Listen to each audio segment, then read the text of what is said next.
దేవుడైన యెహోవా దావీదునకు నలుదిక్కులా నెమ్మది కలుగు చేశాడు. శత్రువుల మీద విజయం. ఎంత నెమ్మది, ఎంత హాయి అంటే దావీదు చూసిన ప్రతివాడు లైఫ్ అంటే వీడిదిరా, బ్రతికితే ఇట్లా బ్రతకాలరా, ఏమి హాయితో కూడుకున్న జీవితంరా అని దావీదును గూర్చి అనుకున్నారు. కానీ ఏం జరిగిందో తెలుసా? దావీదు ఒకసారి మిద్దె మీద నుండి బత్షెబను చూసి హద్దు మీరాడు. దావీదు ఇంట్లో సునామీ ప్రారంభమైంది. ఒకరోజు కన్న కూతురు జుట్టెరు పోసుకొని ఏడ్చుకుంటూ వస్తుంది. రే అమ్మా తామారో, ఏమైందిరా, ఎందుకు అట్లా జుట్టెరు పోసుకున్నావు? ఒకడు నన్ను చెరిపోయాడు డాడీ. నేను రాజునై ఉండగా రాజకుమార్తెను ఒకడు చెరపటమా? వాడు ఎవరో చెప్పు, వాడి పేరేంటో చెప్పు, వాడి మెడ మీద తలకాయ లేకుండా తీసేస్తా. ఆ కూతురు తలొచ్చి, వాడు ఎవడో కాదు నాన్న, నీ పెద్ద కుమారుడు ఉన్నాడే అమ్నోనే నన్ను పాడు చేశాడు నాన్న. ఆ మాట విని బైబిల్లో ఉన్న విచిత్రమైన మాట ఏంటో తెలుసా?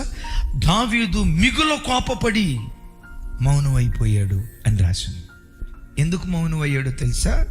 అమ్నోనును పిలిచి, రే బుద్ధి లేనోడా, ఏంట్రా తామార్తో నువ్వు చేసింది అని గనకంటే, అప్పుడు అమ్నోను ఏమనేవాడంటే, నానా నేను తామార్తో చేసింది తప్పైతే మరి నువ్వు బత్షెబతో చేసేవే, అది ఉప్ప అని కొడుకు ఎక్కడంటాడోనని తన తప్పు తన నోటికి తాళం వేయటానికి కారణమైంది.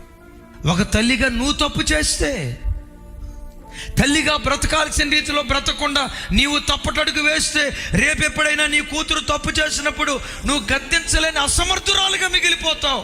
ఒకవేళ పిలిచి బుద్ధి లేనిదానే, ఏంటో నువ్వు చేసింది, నువ్వు ప్రవర్తించిన ప్రవర్తన ఏంటి అని ఎప్పుడైనా నువ్వు అంటే వెంటనే రుయ్యమని కూతురేమంటుందో తెలుసా?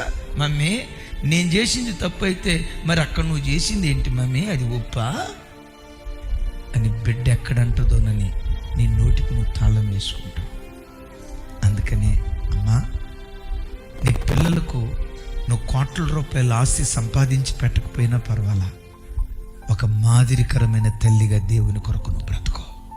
దేవుడు గీసిన గీతలో నువ్వు బ్రతికితే నీ కుటుంబాన్ని చూసి ప్రజలు అనుకుంటారు, మా కుటుంబం కూడా ఎలా ఉంటే ఎంత బాగుండో కదా, మా పిల్లలు కూడా ఎలా ఉంటే ఎంత బాగుండో కదా, మా సంసారాలు కూడా ఇలా కట్టబడితే ఎంత బాగుండో కదనని 10 మంది కోరుకునేటట్లుగా అలాంటి దివ్యమైన కుటుంబాలుగా నా దేవుడు మనల్ని నిలవబెట్టును గాక.